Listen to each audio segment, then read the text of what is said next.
Bom, amigos, voltamos aqui para o nosso terceiro bloco desse QG Responde sobre maioridade penal. E nessa terceira parte, a gente abriu para as perguntas, né, que chegaram pelos nossos parceiros, lá o Portal R7, pelo nosso site do QG do Enem, pelo Facebook. E aqui eles vão responder a essas perguntas e vão discutir algumas outras questões relacionadas a esse tema, tá legal? Então, assim, meus amigos, ó, vou passar para eles, mas antes de passar, eu queria fazer uma colocação. Os alunos que quiserem ter acesso aos cursos do QG do Enem com desconto de 30% ainda hoje, devem ir até 11h59 e colocar lá o cupomzinho que Responde QG. Cupom Responde QG, você tem 30% em qualquer curso do QG. Aproveite essa oportunidade, ainda dá tempo de você estudar até o final até o Enem, né? Não até o final do ano. E assim, numa boa, é o momento de você meter mesmo a cara com vontade para você conseguir passar, beleza? Vou passar a bola aqui para os meus amigos, professor João Paulo Prado e professor Márcio Branco. Obrigado, Marquinhos. A professora Flávia, ela comentou alguns conceitos interessantes, Márcio. Um deles é a questão de cláusula pétrea.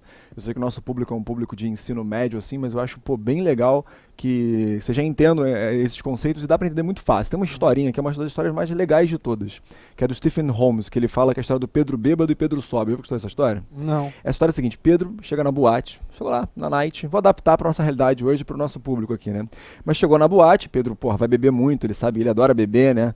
E aí ele vira pro amigo, um amigo Márcio Branco, e fala assim: Márcio, é o seguinte, cara, eu vou beber demais.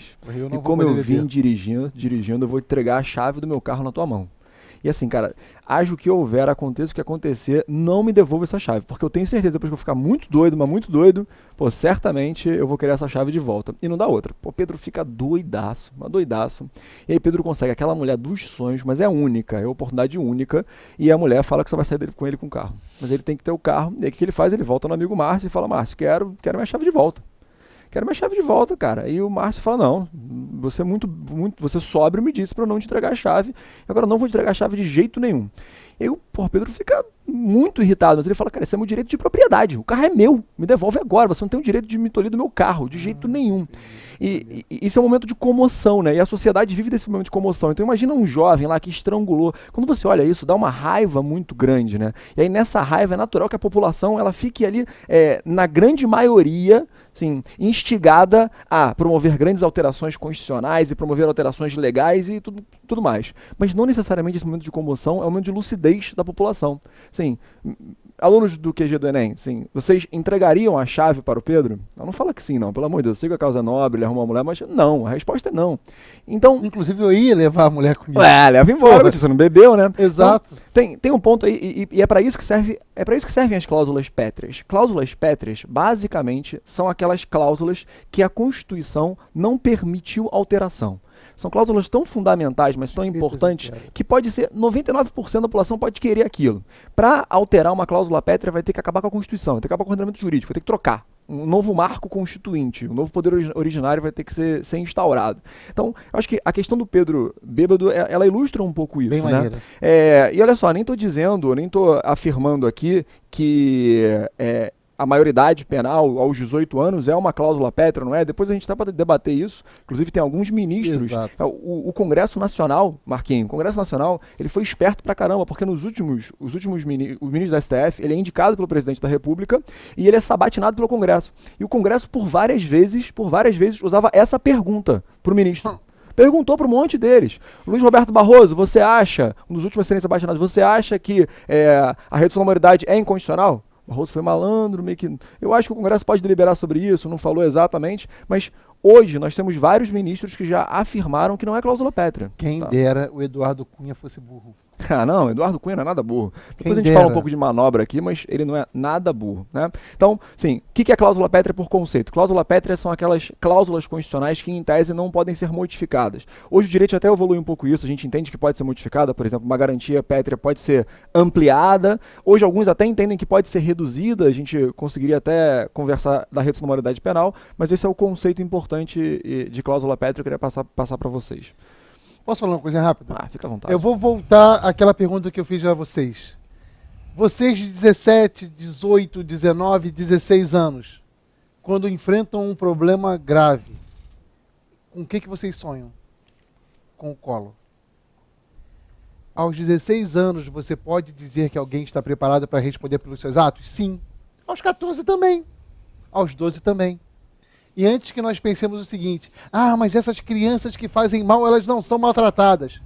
Elas são maltratadas quase sempre desde que nascem. O Brasil é uma fábrica de produção de criminalidade infantil. Não é porque o Brasil não pune.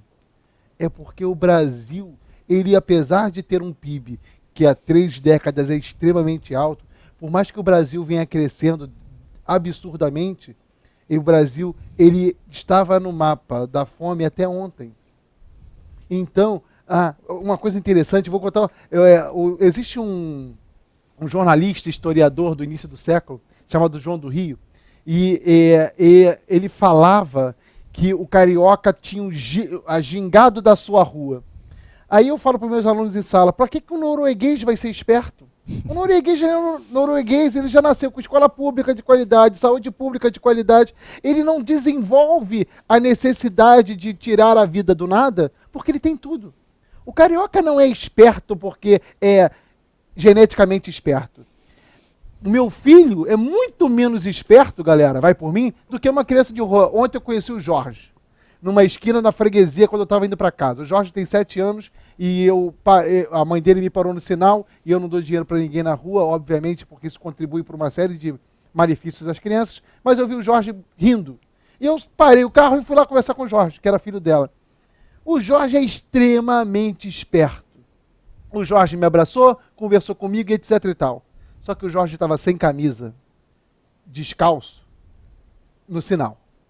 E o Jorge vai apanhar muito da rua, ele vai apanhar muito da vida, e ele vai apanhar de uma mãe despreparada também. Eu sei que você está pensando isso.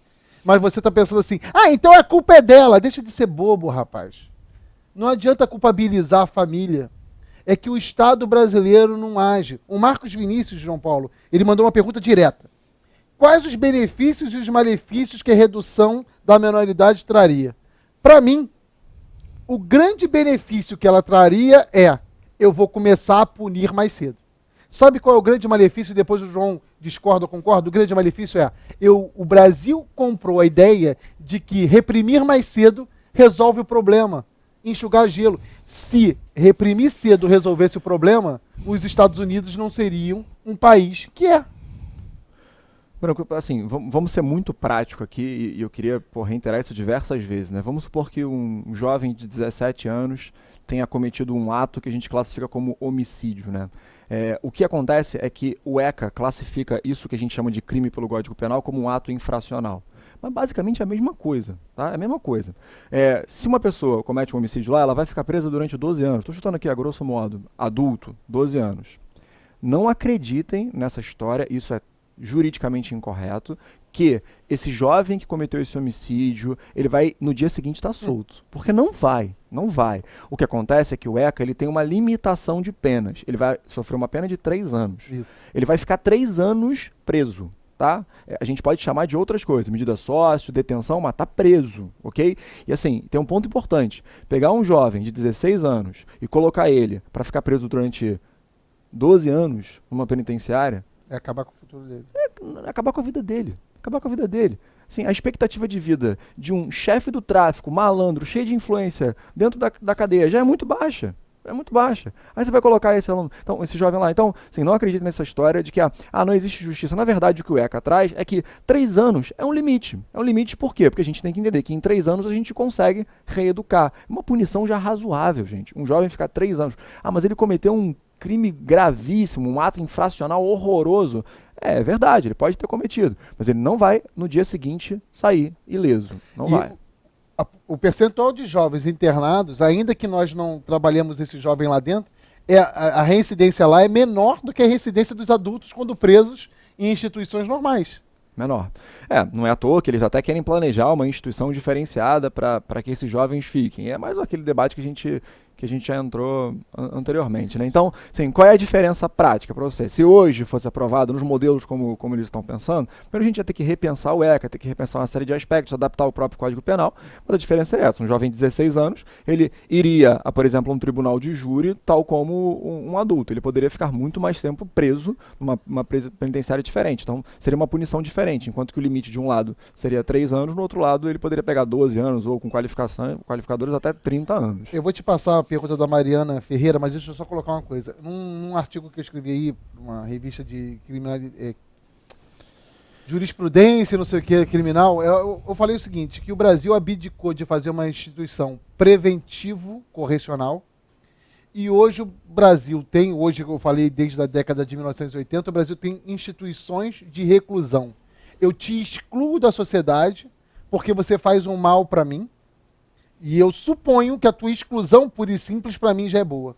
Então hoje eu acredito, não sei, eu vou perguntar para você, as pessoas abdicaram da utopia da melhora? Quando essas pessoas que defendem a queda da maioridade, hoje existe essa discussão de nós queremos interná-los mais cedo porque a gente acredita que internando hoje a gente consegue melhorá-los?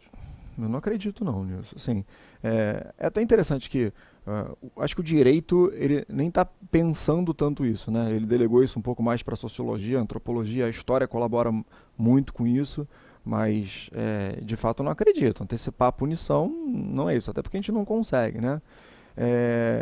Eu queria tombar um pouco aqui para um aspecto um pouco mais técnico, só para o pessoal entender algumas questões. Assim, o que aconteceu lá na Câmara? A Flávia chegou a citar que ela entende, por exemplo, que essa deliberação ela infringiu uma cláusula constitucional. Existe uma limitação hoje, Márcio, que é o seguinte: a Constituição ela diz que uma mesma matéria, proposta de emenda constitucional, ela não pode ser objeto de deliberação caso ela tenha sido rejeitada naquele mesmo ano, tá? Então, em tese, ela só poderia vir no ano seguinte.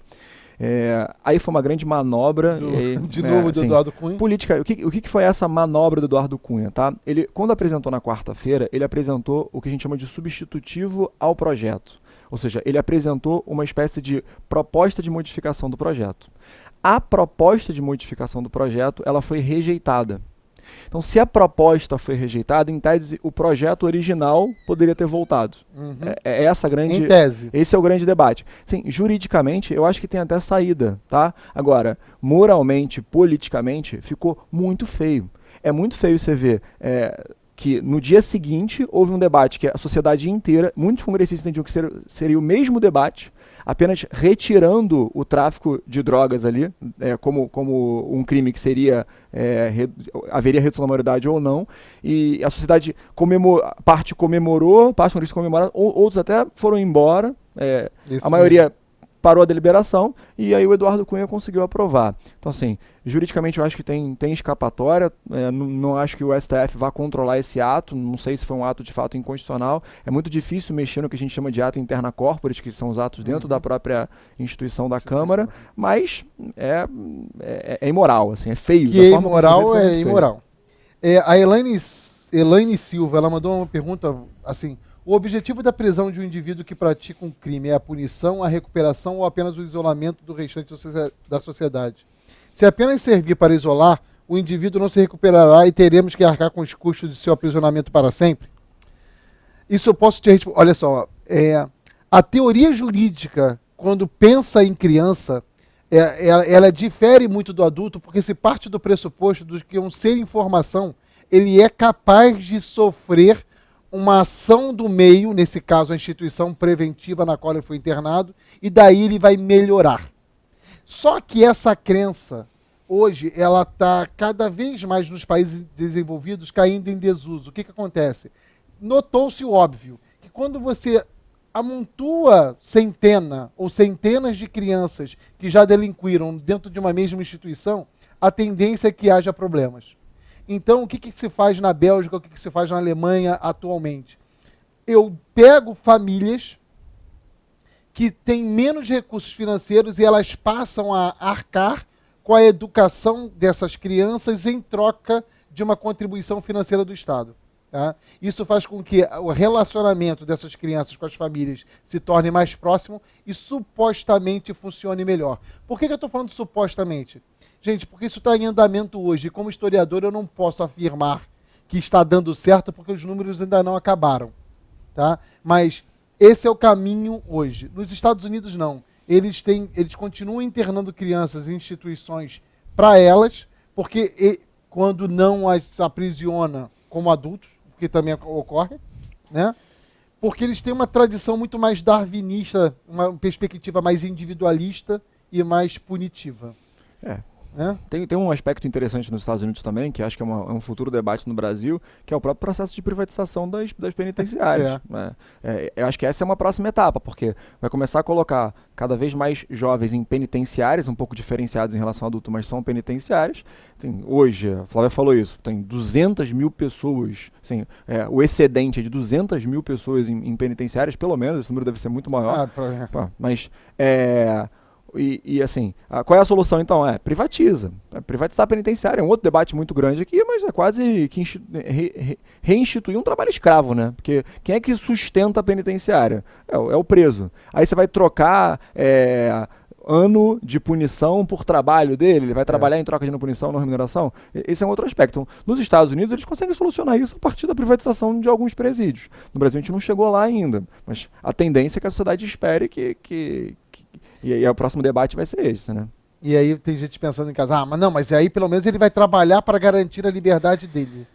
A gente muda o foco, né? Exatamente. Essa é a grande questão. Aí que vem a pergunta dela, assim, quais são os objetivos? Poxa, gente, assim, o objetivo maior, mais nobre, não tem dúvida nenhuma, é ressocializar. Independente de ser jovem ou adulto. Jovem muito mais, né? Ele tem uma vida inteira. E assim, ele tem uma vida inteira não só dele, mas uma vida inteira para colaborar com o Brasil. Ele é um jovem, ele tem muito tempo ainda para se dedicar pela nossa nação. Desculpa, aqui também é uma aula para o Enem, né? Então, quando o João falou assim, ele também tem muito a contribuir, por isso aconteceu essa mudança da criminalização da criança no século XIX. Aquele momento da segunda, o João também dá aula, não só de direito, mas de outras coisas, e o João tem uma perspectiva social muito boa.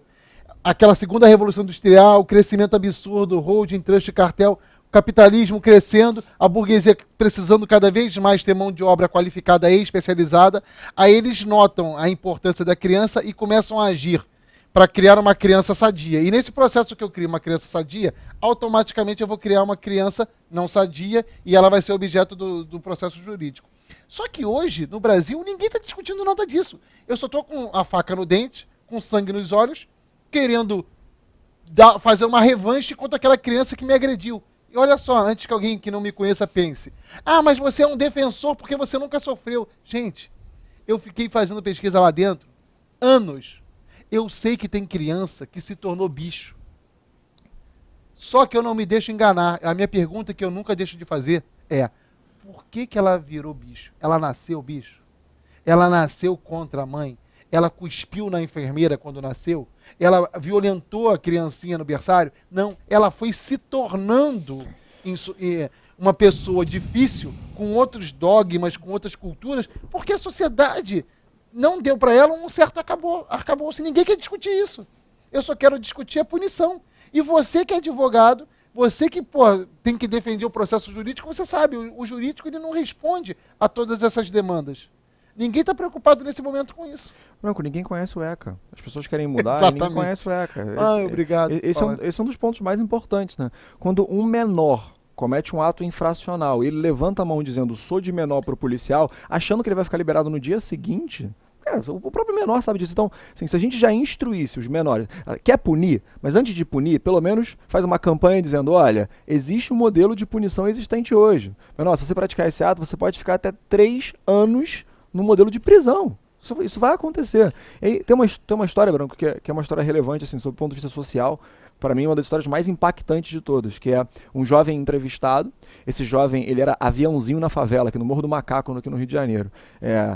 Aviãozinho, e depois ele virou plantador. Engraçado isso. Plantador não é quem planta maconha, não. É quem fica plantado com um fuzil na mão esperando a polícia chegar. Na época em que o Morro dos Macacos ainda não tinha o PP. Aí perguntaram para esse jovem o que ele fazia, ele começou a explicar. Aí disseram o seguinte, mas você não tem medo de morrer? Ele, Não, medo de morrer eu tenho um pouco. Você não sabe que vai morrer? Sei, muito rápido, porque meus amigos todos morreram. E a resposta foi surpreendente. Mas então por que você opta por essa vida se você sabe que você vai morrer? Cara, tem punição maior do que a morte. Aí ele responde assim, e a resposta ela é dura. Eu prefiro viver no máximo 3 anos, dessa forma, aí dessa forma é com o luxo que o tráfico traz pra ele, do que 60 anos ferrados, uma expressão muito mais dura do que essa, igual meu pai. Ah, não, tem que interromper. Eu trabalhei na Tia Seata, uma escola que funcionava aqui na Praça 11, uma escola criada por uma professora chamada Marta Abreu e por uma professora chamada Lígia. E essa escola era para crianças de rua, então eu pesquisando, a Marta me chamou para ir lá, eu trabalhava com elas. Sabe como é que a gente chamava? A Lígia Fontes, ela escreveu um livro, Lígia Leite, que está publicado, A Imagem dos Invencíveis. A gente começou a chamar aquelas crianças de invencíveis porque elas eram invencíveis até o momento que não venciam.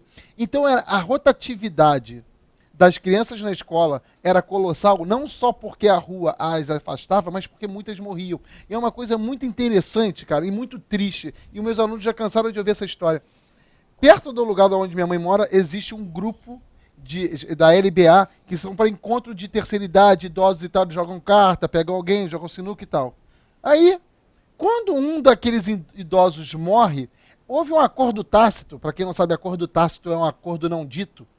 Houve um acordo tácito que quando um morre, não é um velório, não é uma comoção de 7 dias. Porque eles internalizaram que na idade que eles têm, a morte é algo inerente. E as crianças da Tia Seata, elas tinham isso. Elas tinham a dificuldade de aprender o futuro. Eu me lembro da Marta chorando, conversando comigo no carro, indo embora para Niterói, que a gente estava indo para a UF. Marta, eles não conseguem aprender futuro porque eles não acreditam no futuro. E qual é a eles diferença? Não acreditam no futuro. Qual é a diferença falar que vai ficar preso 3, 4, 5 ou 10 anos? Ele não tem futuro. Eu quero viver o momento que eu vou ter um tênis da Nike, eu vou pegar a melhor garota no baile e quando eu morri, morri. Pelo menos eu tive alguma vida no presente. Exato. E antes que alguém pense que nós concordamos com isso, óbvio que não, pelo amor de Deus. É aquele velho papo. Vai na Noruega e tenta pegar uma criança pro tráfico, dizendo para ela que a vida dela vai acabar daqui a 5 anos. Vê se ela vai aceitar. Complicado. O Marquinhos tá nos olhando ali de cara feia. Vamos ter que dar boa noite, né? Já. Valeu, galera. Queridos, uma boa noite. Já passo a voz pro Marquinhos aqui. Foi um prazer estar com vocês. Espero novamente esses convites. Branco. Valeu, obrigado, Joãozinho, meu amigo de longa data. Vejo vocês na aula sobre emigração da África para a Europa.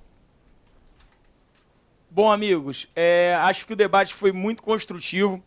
As opiniões, elas muitas vezes são contraditórias, divergentes, mas elas trazem para vocês as possibilidades de entender os dois lados, e o QG do Enem está aqui justamente para isso. Eu queria agradecer ao professor Márcio Branco, que eu sempre agradeço por estar aqui presente nos nossos eventos, e ao professor João Paulo Prado, que está colaborando bastante com a gente aí e, de alguma maneira, abrilhantou esse nosso debate hoje, tá? Meus amigos, olha...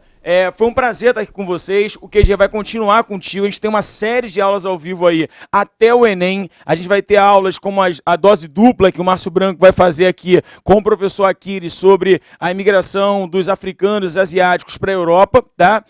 A gente vai ter aqui aulas, né, que a gente vai chamar de esquenta Enem um pouco mais para frente. A gente vai esquentar esse Enem para você, né? E chegando ao Enem, às vésperas do Enem, vamos ter muita coisa bacana para fazer também. Queria dizer a vocês o seguinte, lembrar que hoje, até 11h59, você tem 30% de desconto em todos os cursos do QG. Eu não perderia essa oportunidade, tá? Botando lá, Responde QG como cupom, tá? Só hoje você tem essa oportunidade de conseguir mandar muito bem aí na sua prova, estudando com a gente aqui do QG do Enem, beleza? E também deixar um outro recado aqui, que além disso, no dia 1º de setembro, a gente tem a aula da Lúcia Débora, do curso de interpretação. Você que vai fazer o Enem sabe que interpretação é fundamental em todas as áreas, tá? E que vai te ajudar bastante nesse processo. E além disso, no dia 9, tem aula de atualidade com o professor Orlando Stibler, tá bom? Olha, deixo aqui o meu agradecimento e agradecimento de toda a equipe do QG e a gente espera estar contribuindo aí para a sua formação.